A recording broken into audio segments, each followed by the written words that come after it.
Today, I'm going to review some of the triumphs and the mistakes I made while I was on my almost 2-year bathroom remodel journey. I took my bathroom all the way down to the studs and the joists, and then I rebuilt it back up, bigger, better, and stronger. If you're considering DIYing your home bathroom remodel, or you just want to be more knowledgeable when dealing with the professional that you do hire, this video is for you. Rule number 1, pick your battles.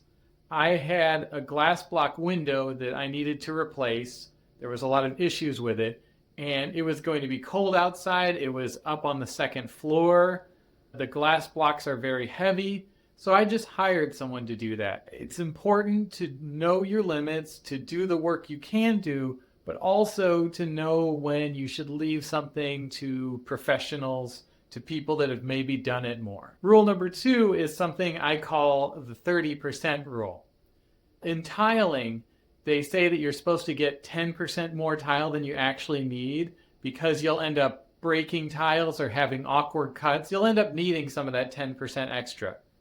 The 30% rule is that when you're trying to figure out your time or money to spend on something, make a realistic estimate and then add 30% on top of that. Especially when you have an older home like mine, which is 70 years old, you're going to end up needing more than you realize, and the 30% rule would just constantly come up. Rule number 3, if you find yourself at the hardware store and you're looking at 2 different solutions to a problem, and one is maybe 10 to 20% more expensive, go for the more expensive one. You don't want to be saving a few bucks here and a few bucks there at the cost of quality. And that tends to be what happens with tools and with very purpose-specific parts, like different types of oscillating tool blades, waterproofing membranes, the quality of the wood, 2 different shower valves, and one costs a little bit more. The reality is it's probably worth spending the extra on the slightly nicer one. These are places where you're going to be tempted to save a few bucks thinking, I won't need the nicer one. The only times when you actually can save a little bit of money is when you're super confident you really don't need the nicer one. Those times you'll feel confident, you'll know it. At times when you're unsure means it's probably worth spending the extra few bucks. Rule number 4, if you have a full-time job, you should know that weeknights are just a wash. You can do some planning, you can do some measuring, but you can't really get a lot of work done on a weeknight. The weekends are your time when you can actually get a lot of work done. It's totally impractical to mix thin set or do several coats of paint or any kind of glue or anything like that on a weeknight.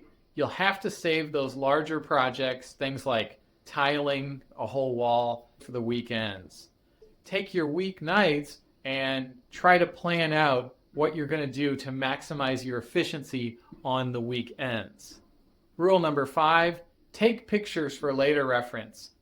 One great benefit of documenting this whole bathroom remodel is that I have a whole bunch of pictures of things like studs, model numbers for different products, types and lengths of fasteners. All of this information I constantly referred back to throughout the project. Rule number 6, you must get the support of your friends and your family and even your boss and your coworkers at your job. You just never know when you're going to need a bigger truck to carry something home in, or you're going to need babysitters. You're definitely going to need the support of the people that you live in the house with because they're going to be inconvenienced during all of this. I was very fortunate to have a loving girlfriend and a very understanding daughter who were very helpful throughout this process. I also even took off a couple days' work because there were time-sensitive projects I wanted to get done. Get as many people involved in this project as you can. You'll find lots of allies and you'll need all that help.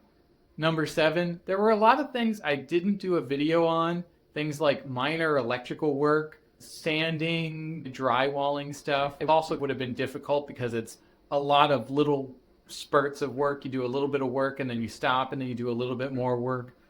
In the case of the painting, my lovely girlfriend did all that. I didn't want to present myself as an expert on it when I wasn't even doing it. This kind of gets back to the rule, the know your limits rule.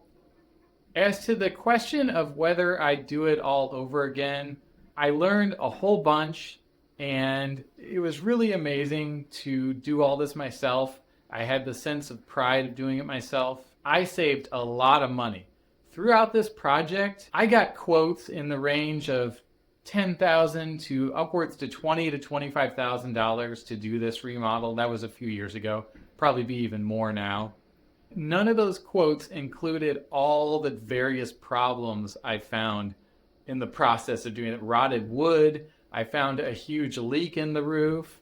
There was a half-done remodel that was never completed since my house is 70 years old. There were a lot of issues that came up that would have raised the cost dramatically had I hired a professional. It definitely took longer to do it myself than it would have to hire a professional. But I'm really satisfied with the result. I'm really proud of it. It really looks great. And I think that was all worth it.